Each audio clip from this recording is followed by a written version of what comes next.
Hello, everyone, and welcome to this episode of the Inforunners. And today we are talking about one of our favorite ships, the Retaliator.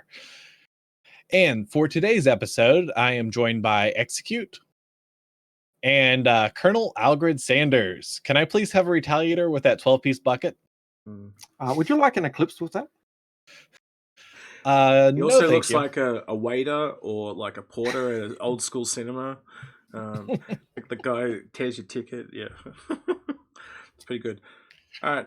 Well, guys, please let us know actually in the comments what you think, because honestly, I think instead of Crazy Al, we should start calling him Colonel Al. Yeah, I think it'll stick. I really do. Like, yeah, I feel like I got a new emote coming on the Discord soon, and I think it's going to be Algared's face on Colonel Sanders, but instead of red and white, it'll be like blue and white. Yeah, I can see that. I always thought it was Admiral Owl, but you know that's life. Yeah. Colonel Al and his Kentucky Fried Tavarin. Okay, guys, if you like these episodes, please remember to give this episode a like and subscribe if you haven't been subscribing. One other thing, we love comments, especially in these times when we're all social distancing. So please put comments below. We definitely, at this point in time, are probably going to be reading them, and we definitely try to reply to as many as possible. So let us know what you think about our ideas on the Retaliator. And if you really like what we do, you can also look us up on Patreon and support us that way as well. Moving on to this ship, though. And don't forget to hit the bell. Right. Especially because one of our last videos was demonetized because we mentioned the thing going around that shall not be named. Human malware, yeah. I do want to speed this up for the interest of time. One of the things we do all agree on this ship is the outside is not a problem. It's the inside and the design that are the problems of this ship. So just for the interest of speed, I'm just letting you know that we all kind of agree on those factors. And let's show you the interior because we got some good footage. Thank you for reminding me because I'd forgotten again. This is the second. We are not re-recording this. Yeah, this is like the second or third time we record this, and one of the times I just totally forgot to go to the video. So yeah, it's almost 4 a.m. in the morning. And you got to admit this looks awesome as an exterior ship. So Algared recorded this video for us. It's his first time he's ever done that, so it's a little janky. I think he's got old man hands, but that's fine. So if there's any video problems, we blame Algared, but we all still got to pat him on the back because he did a pretty good job because he's never done it before. From our discussions prior to this show, I'm going to again speed this up a bit. We've come to the conclusion that there is kind of like two ways this ship is trying to go, and I'm going to get each of you to describe one of them. So just because it's going from left to right, Dyson, I'll let you go first this time. Can you explain the submarine stealth one for us? Well, just walking through this, it feels so much like a submarine. Like you got the tight corridors, you can look through that one window and you can actually see the torpedoes. So it's kind of like the torpedo loading bays and everything. You have the upstairs crew cabin. It has that really nice claustrophobic feel of a submarine. It has the stealth element look, and it is your torpedo boat in space. But unfortunately, as Algared will definitely point out, it is your flying fortress.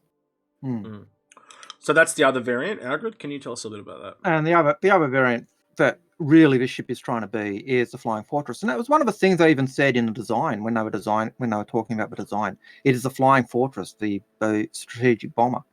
But they also tied in those submarine elements, and they kind of tried to tie that in because it's a torpedo bomber, so submarines are torpedoes. So as an early design ship, it was picking up both those elements. And you see the flying fortress aspect in this ship in the number of turrets and also the number of crew.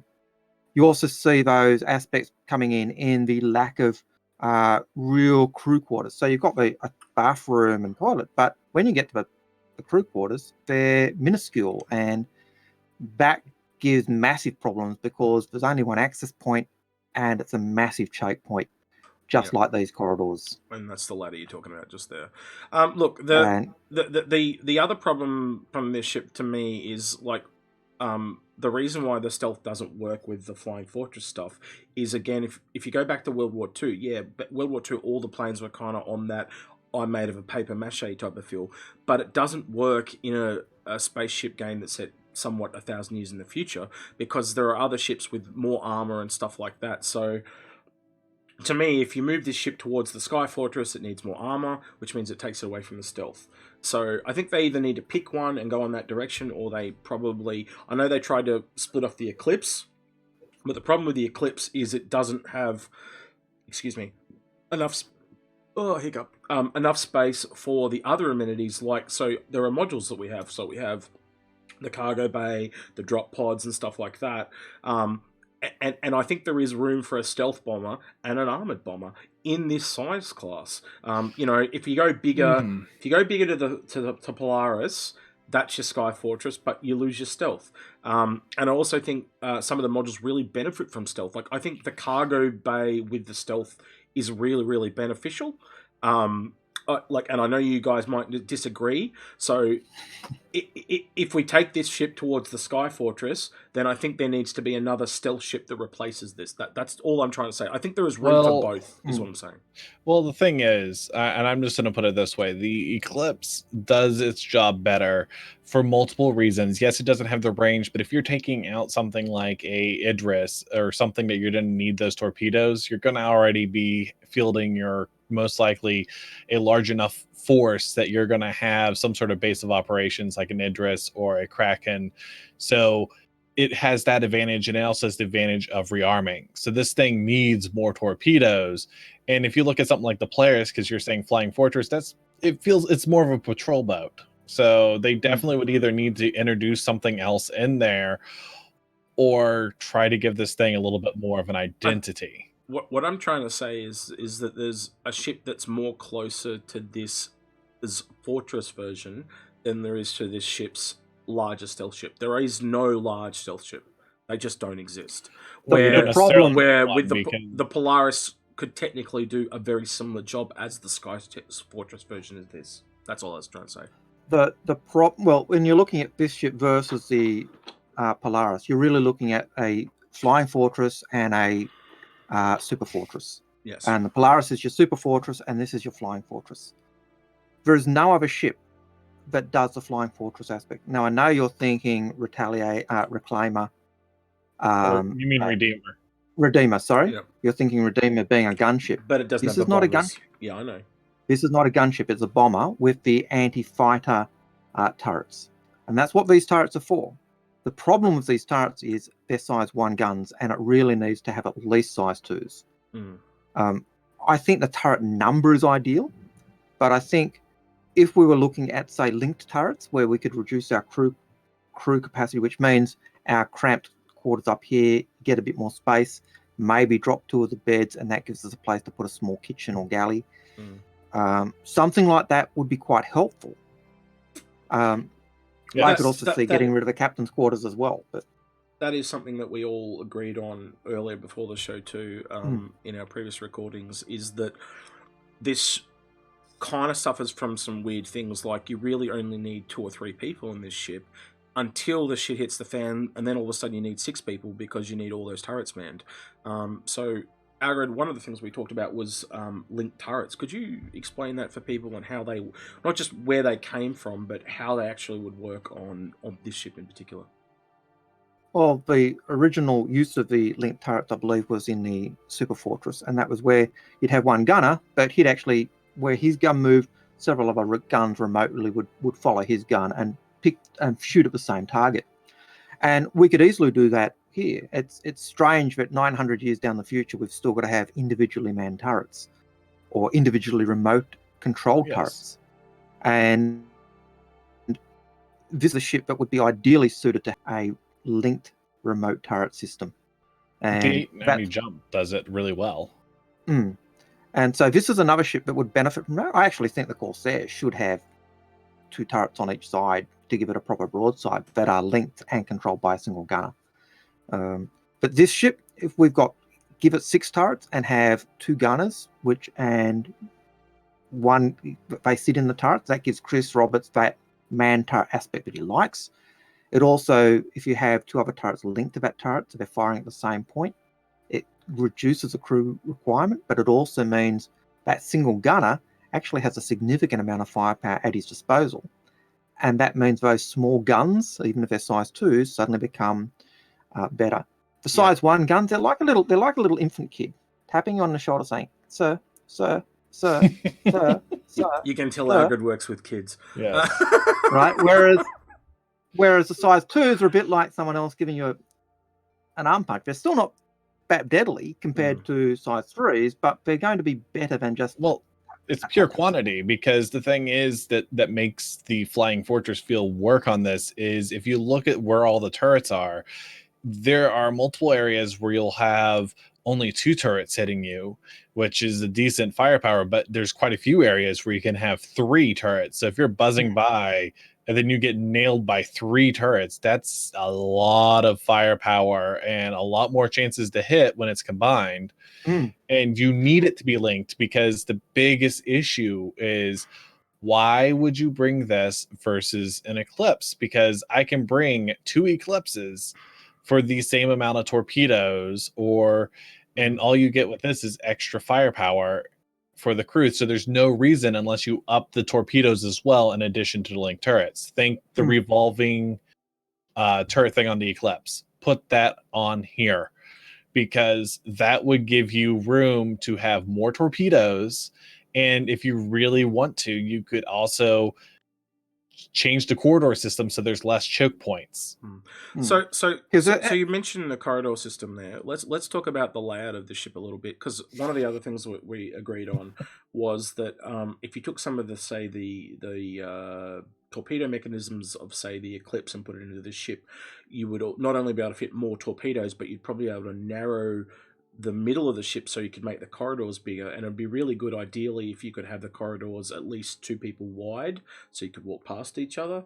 One of the things that obviously help with that is if you've only got 3 people, you're really only going to have 2 people walking around, so you might not need to narrow it as much, because it's only going, and one guy can stay towards the back of the ship and one guy stays towards that middle front area.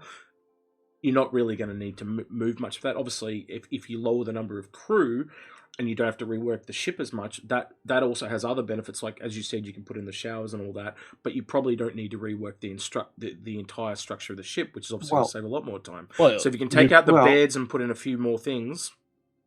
You don't need to add showers and toilets. This ship has showers and toilets. I mean, up the top where they've got the beds, you could also add more eating quarters and stuff like that. Yeah, sorry, I did say showers. I meant galley. I meant galley. Yeah, sorry. Mm-hmm. If we didn't pick it up, someone would have complained. Yes, you are correct. Yeah. Thank you for fixing. I was on that, but I just did my mouth didn't show what my brain was thinking.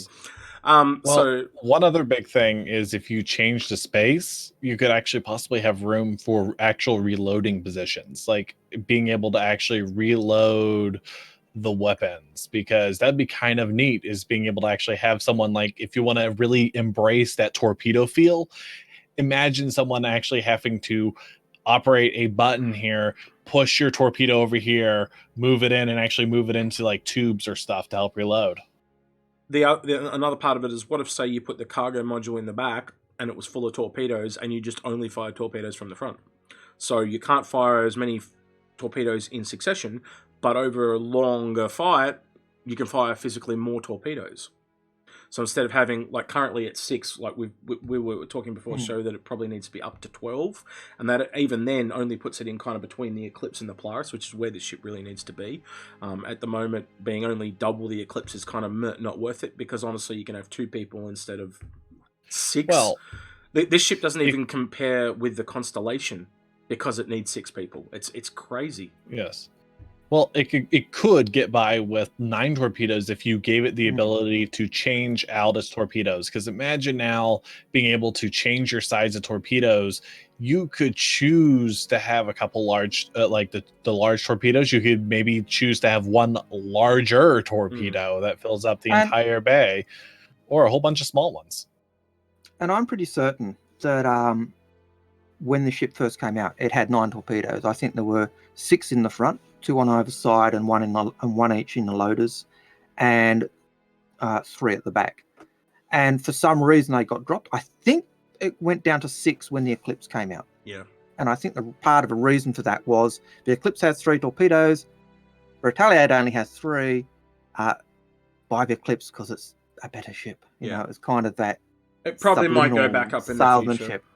Look, I think, like, I just want to point out some couple of things. Like, I think all these older ships, it's really obvious. The ones that we've looked at so far, so the Constellation and the Starfarer, and now this one, I think it's really obvious that they're just showing their age.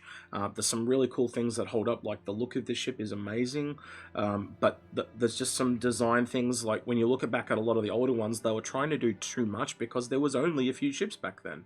Now we're getting into more and more niche ships, and as more and more ships come out, they tread on the older ones a lot more. I think this ship has lost a lot of its uniqueness and appeal. And funnily enough, one of the things I know we did agree on in our previous recording was that the modules really add to this ship in a way that almost saves it, in a way. Like, you know, this ship, like, again, it's a more stealth thing, is those cargo modules. There is no large stealth ship at the moment. I know we've got the Star-Runner, but it doesn't carry a lot of cargo stealthily. It carries a small amount that's kind of hidden in the ship. And I think there is room for this ship to be stealth and fortress. I actually want the option to do both. And if they take the stealth away from this, then they need to make another stealth ship, as far as I'm concerned. Go ahead. In terms of the stealth, I think the main area for stealth of this ship is the cross section and then the paint job. Yep.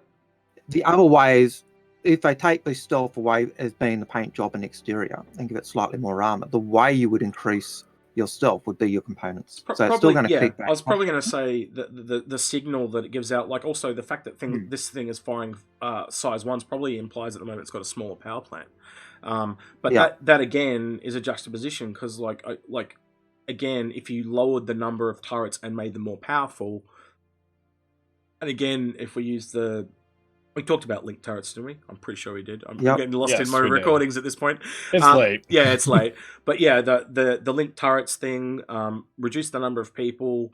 I think the link turrets thing really is the quickest fix for this ship, because you can leave the turrets as they are, the corridors as they are, and literally just remove some of the beds and put in a galley.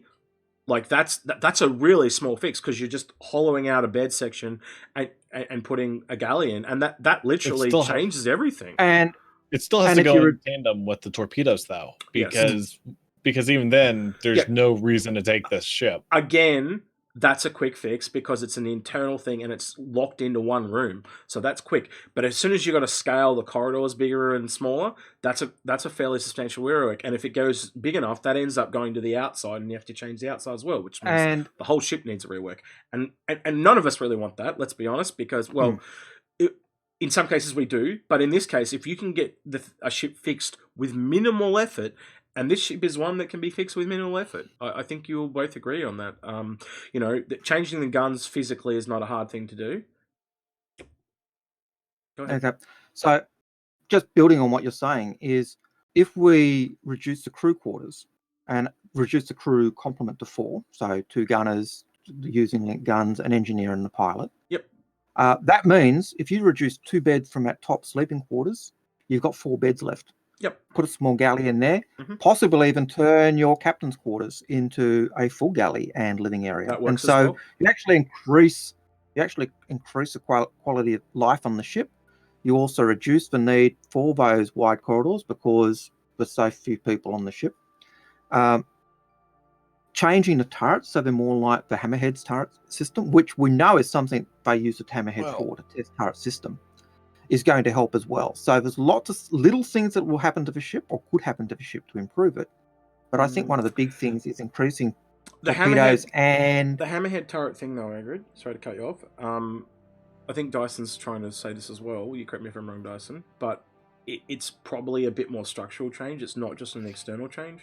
As in, that would definitely go ahead. Be a structural change, but the big thing is also, if you make these turrets more linked remote turrets, you can actually change that firing arc fairly simply, probably via the fact that you don't have the internal person in there, and that can change a whole bunch. That's exactly what I was going to say, but I just let you say it. That's fine. That's exactly what I was going to say. So yeah, the link turret idea I think is fantastic, and I think like copying that from, we know they've got it on the 890 jump, so it's not a hot script in a jump to add it to this. I think that and it reduces the crew Yep. And we just need to add more torpedoes. Yep. So. Yep, and that's it. So I think that's the fix for me. John Cruz said that they're fundamentally finished with this ship. I think that's a really quick fix, and quick comparatively to redoing the whole thing. Yes, the layout is still not the best, but I think most of you, and I'd like to know about this in the comments, is if you agree with us, if you lower the crew complement, it just alleviates that exacerbation of the choke points of all the corridors being so narrow. Because if you've got 6 people running through it, nightmare. But if you go it down to 3 or 4, ideally I think you could go to 3. But I do understand the need for an engineer, so I can kind of go to 4. 4 is also an even number, so it's better for beds. But again, if you went to only 2 beds upstairs, you could have a bigger galley or something bigger up there, because you could actually lose 4 beds upstairs. And then still have the captains downstairs. So they could probably have better quality beds even. They could not have bunk beds. They could just have 2 singular beds. That too, So there's so many different ways. Why do you even need beds? Because most likely this is going to be a mission thing. They're bat people. They just sleep upside down and hang off the roof. I understand. Yeah. Well, you're not necessarily going to be sleeping in it, though. I mean, one of the other things with the crew quarters. Sorry, can I just? Can I just before we change point, because he's talking about the beds there. The beds come in with the long range ability of this, and that is really something that differentiates this ship from the Eclipse. The Eclipse is a short range bomber. This is where the stealth bombery part of the ship comes in. You get a long range stealth bomber. You don't kind of get that in the Eclipse. That's a short range, comes off an Idris comes off a ship that takes it to there. This ship can solo a mission, where the Eclipse kind of needs a helping hand to get it near enough to its target, and that's why I kind of fight for this ship on the stealth front, because there's just not enough ships of its size in this class. There is no other large stealth ship. You tell me what it is, and I'll hear. Oh, and not even mention when I say bomber, there is just no other stealth ship of this size, let alone bomber. Okay, sorry. Go on to what you're on. In terms of stealth, before I go back to the living quarter aspect, the stealth aspect of a ship primarily comes from a cross section. Yes. So even if you remove the cross section, because we don't want to see the exterior size of a ship changed at all, really. The exterior is great. You're not going to lose the cross section of a ship, so theoretically it doesn't lose its stealth aspect. The other part of stealth are primarily internal. Sorry. The other part of stealth. With the, I want to go back to that living quarters bit, because otherwise I'll forget it and we'll move too far away. Go ahead. When we're talking about the living quarters and reducing the beds, if we turn the captain's current quarters into a bed, the galley, you could actually add a second ladder up to the back living quarters, and having 2 ladders is going to reduce that choke point. Yes. At that point as well, and then less crew, extra access points. That again stops that choke point problem. That was all I was going to say. But I do agree with you with the second ladder thing, but I think then you've got to widen it, so there may become some other problems. I don't know. Again, I'd have to take some time to look into that, because you'd obviously have to have a look at the ship and see how much room there is in there to work with. So yeah, but I do agree. Yes, a second ladder would alleviate that quite a bit. So yeah. So this room here was the living quarters, and you had a ladder going straight up into that area above it. I think the main problem really, when the only time is really going to be a factor on that ladder is that there are also escape pods. So I actually believe it or not, think the beds need to be down the bottom and the kitchen needs to be up the top, because then if you can quickly run in and not have to use a ladder, at least then in single file you can all get into your beds fairly quickly, and they could all just shoot out the side of the ship or shoot out the top or something like that. So I don't know. Let us know in the comments what you think there as well. Should the beds start at the top, or should they be moved down the bottom so they can be shot out the side or something like that? But yeah, you can obviously see them there in the footage. They just shoot straight out the top. As for what Dasien was saying, yes, there is other stealth ships that are drop ships. I understand that, but there is no other large stealth bomber as well. But the stealth ships are few and far between, was my whole point and my whole reference. So yeah, I think there is, we've even talked in the past about a stealth-sized corvette. I don't know if you remember, that was like 12 months ago at this point. But there just isn't a lot of stealth ships. And let's be honest, they've been popular. Like when the Sentinel came out in the Warden sale, it was the most popular variant. So there are definitely some people out there that want some different gameplay. You know, I don't own a Reclaimer at the moment, but I had one for a really, really long time. You mean a Retaliator? What did I say, Reclaimer? Yeah. I'm so tired. That's okay. I'm going to say we need to have a counter here on how many times someone has said another ship instead of Retailiator today. I'm terrible. So the Retaliator, look, it's got its issues, but I think they're all fixable, honestly. Some of the other ships we've looked at, like the Constellation and the Starfarer, we came to the conclusion that they need massive overhauls. I don't think this needs it. Can you guys just give me your kind of closing arguments, so to speak, on how you would fix this, and like just briefly, does it need like half a rework, a full rework, or just some quick fixes? So, Dyson. Half a rework. It needs revolving interior torpedo base.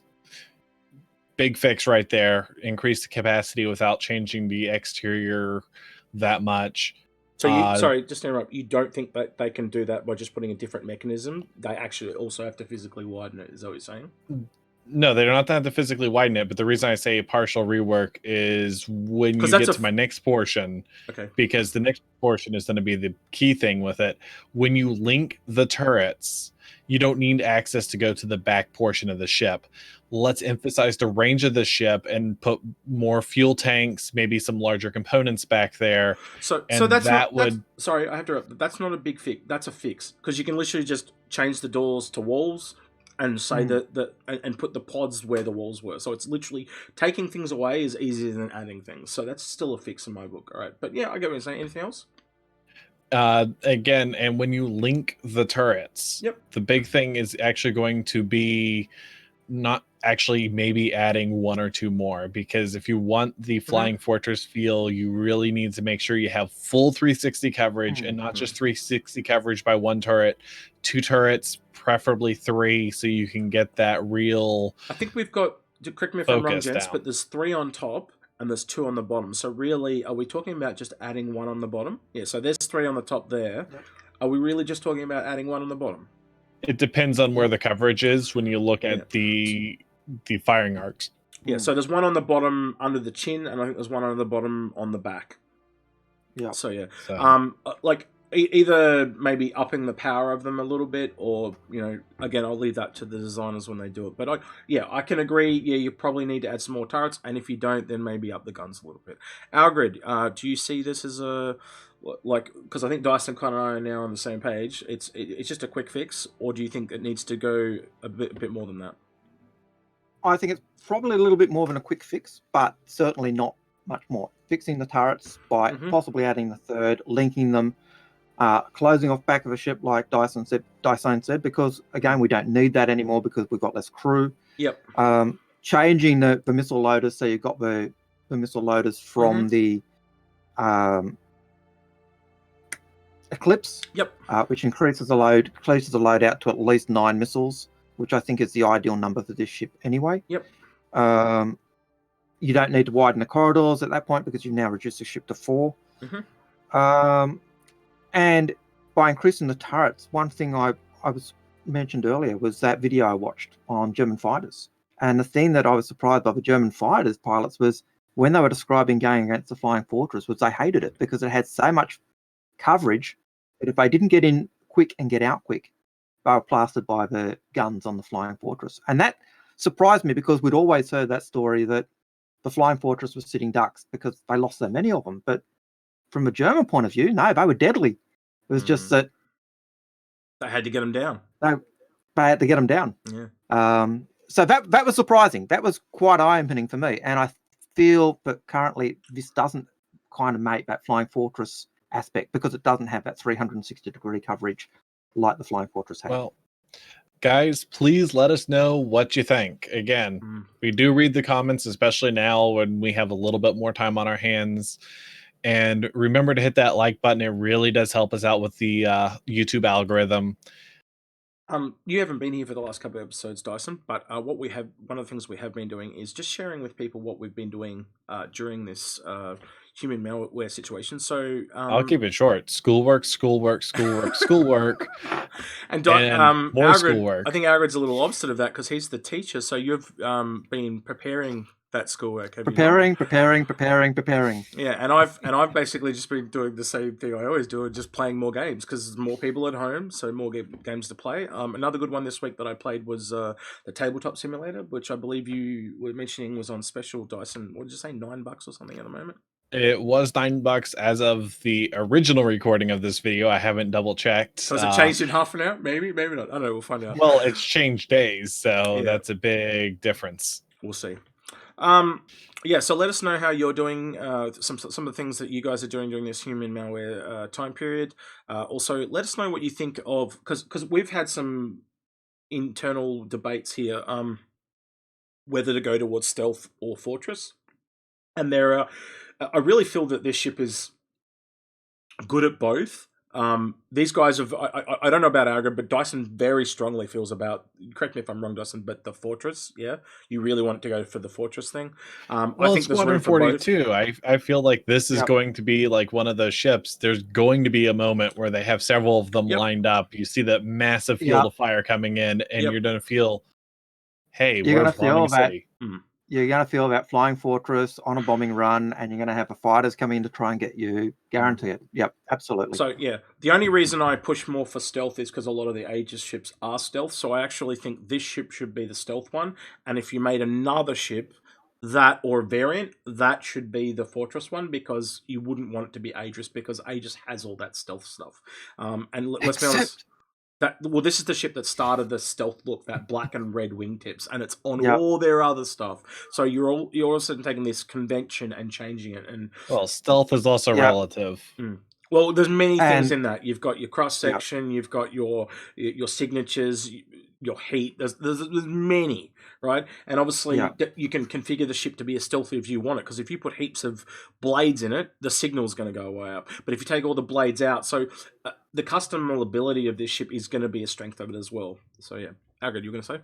Yeah, I was just going to say Squadron 42. That's probably the bigger reason why you're not going to get a second variant. Yes, it's been built specifically for Squadron 42, and so any changes have to be small. Yeah, you even saw it in the trailer. Agreed. So let us know what you think in the comments, as Dyson said. We will be reading this one. These Can You Fix It episodes have been really interesting for me to see what other people thoughts have come up with. I've found things in both the Constellation and the Starfarer video that we've done that were rather interesting, on things that I didn't think of.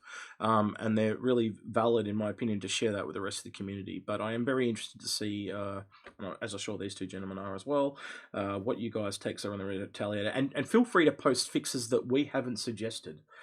Because they are sometimes they're, whoa, like, okay, you're a crazy man, but then other times they're like, whoa, okay, that guy, that's a really good idea. So yeah, and sometimes there's things we talked about and we just forgot because hey, it's late. Yeah, that happens too. Yeah, because Algared was saying this the other day, but other guys messaged me as well, go, I forgot to say this thing about this thing. I'm like, yeah, man, that happens in every video. But yeah, so we can't always fit it in, but we try to get in as much as we can. All right, close this off, Dyson, and you can get to bed. What is it, 5 a.m. now? Well, don't even ask. All right. I've been, Dasien was here. We have Execute, and we have Colonel Algared. Can I please have some fries with that? Colonel licking other people's fingers. Would you like a Coke? All right. We've gone in crazy with timeless. We'll see you guys next time. Take care. God bless and be well. Oh, happy Easter. Supersize it, please.